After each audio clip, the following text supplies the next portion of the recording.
नमस्ते छात्रों, कक्षा 8वीं में आपका बहुत बहुत स्वागत है।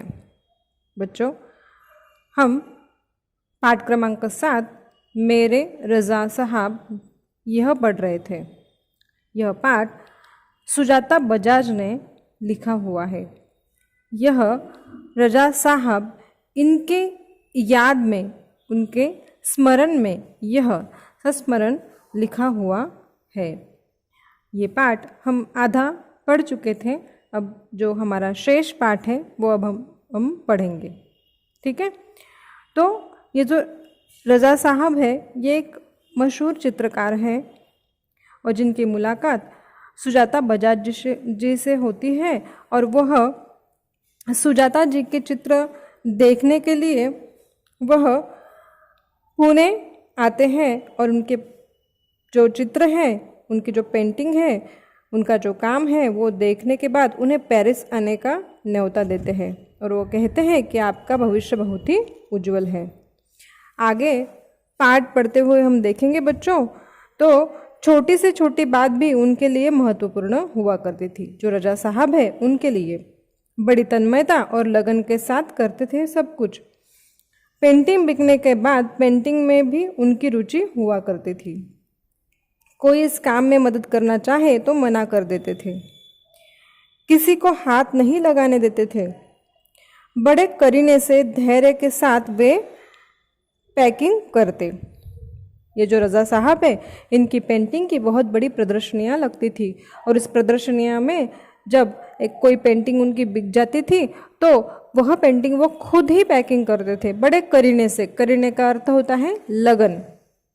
तो किसी को हाथ नहीं लगाने देते थे जब उनकी पेंटिंग बिकती थी। वो कहते थे लड़की ससुराल जा रही है, उसे संभाल कर भेजना है। मतलब वो पेंटिंग को अपनी पुत्री के समान मानते थे और उसे ससुराल भेजने में, उसे ससुराल भेज रहा हूँ ऐसा कहकर उसे वो संभाल कर पैकिंग कर कर उसे वो जिसने खरीदा है उसको देते थे। जब वो किसी को पत्र लिखते या कुछ और लिखते थे तो मत पूछिए, हर शब्द हर पंक्ति को नाप तोल कर लिखते थे। फूल उन्हें बहुत प्यारे लगते थे। रज़ा साहब जी को फूल बहुत ही प्यारे लगते थे। मुझे याद है यानी कि सुजाता बजाज जी ने यह लिखा है कि उनको यह याद है कि 22 अक्टूबर 1988 को मैं लंदन से पेरिस के गार्दिनो स्टेशन पर ट्रेन से पहुंची थी।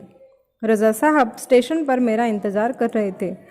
ट्रेन लेट थी पर वे वही डटे रहे। मुझे मेरे हॉस्टल के कमरे में छोड़कर ही वो गए।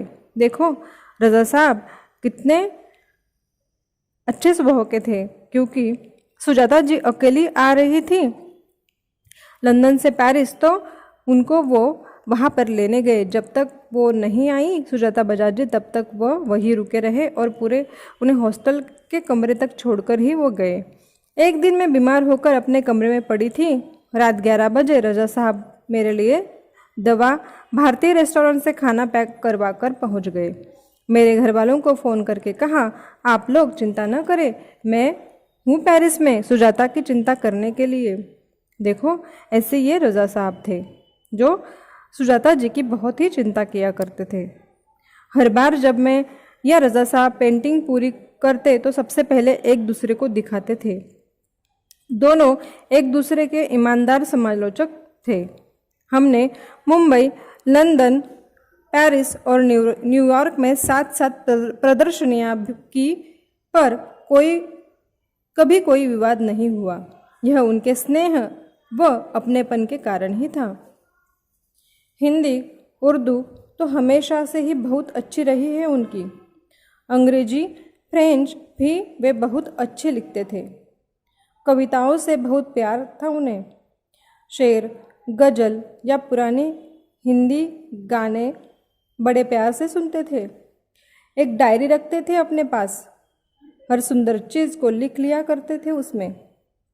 ऐसे थे ये रज़ा साहब जो बड़े ही प्रतिभाशाली थे। बहुत सारी भाषाएं उनको अवगत थी। मेरी बेटी हेलेना बहुत खूबसूरत हिंदी बोलती थी तो तो उन्हें बहुत गर्व होता था। मेरी बेटी यानी सुजाता बजाज जी की बेटी, जिसका नाम है हेलेना, वो बहुत ही सुंदर हिंदी बोलती थी, जिस पर रजा साहब को बहुत ही गर्व था। वे हमेशा उसके साथ शुद्ध हिंदी में ही बात करते थे। रजा साहब को अच्छे खाने का बहुत शौक था, पर दाल चावल रोटी आलू की सब्जी में जैसे उनकी जान अटकी रहती थी। इसका मतलब ये है कि रजा साहब अच्छे खाने के शौकीन बड़े ही थे, लेकिन जो सादा खाना है हमारा दाल चावल रोटी और सब्जी, ये उन्हें और भी ज़्यादा अच्छी लगती थी। इस खाने के लिए वो दूसरा खाना भी नकार देते अगर उनके सामने रोटी चावल सब्जी रखा हो तो। मैं हफ्ते में एक बार भारतीय शाकाहारी खाना बनाकर भेजती थी उनके लिए, उनके फ्रांसीसी दोस्तों के लिए।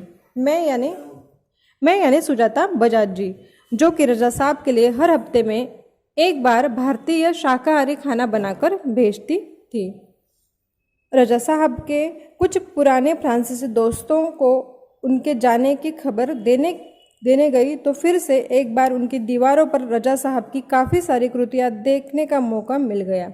ये जो उनके फ्रांसीसी दोस्त थे, उनको ये जो सुजाता बजाज जी हैं, उन्होंने रजा साहब के जाने की खबर देने के लिए जब वो वहाँ गई तो रजा साहब जी की पेंटिंग उनके दोस्तों के घर पर देखने का उनको और एक मौका मिल गया। मैं हमेशा कहती, रजा साहब आप मेरे एंजल गार्जियन है, तो मुस्कुरा देते। एंजल गार्जियन का मतलब होता है देवदूत, भगवान ने भेजा हुआ मसीहा। तो वो मुस्कुरा देते थे। जब सुजाता बजाज जी कहती उनको एंजल, तो वो मुस्कुरा देते थे। पर सन 2000 के बाद से कहते, क्यों, अब हमारी भूमिका बदल गई है, तुम मेरी एंजल गार्जियन हो, अब मैं नहीं। रजा साहब सुजाता जी को कहते थे कि मेरी एंजल अब तुम हो, मैं तुम्हारी एंजल नहीं, तो तुम मेरी एंजल हो, मतलब तुम ही मेरे लिए मसीहा हो, तुम ही मेरे लिए देवदूत हो। ठीक है बच्चों, तो यहाँ पर कुछ नए शब्द दिए गए हैं, जैसे कि करीने से, इसका मतलब होता है तरीके से, सलीके से। जिज्ञासा यानी कि उत्सुकता। समालोचक यानी गुण दोष आदि का प्रतिपादन करने वाला। अनहोनी यानी असंभव न होने वाली बात। ठीक है बच्चों, यहाँ पर हमारा ये पाठ अभी समाप्त होता है। आशा करती हूँ आपको ये पाठ समझ में आ गया होगा। धन्यवाद।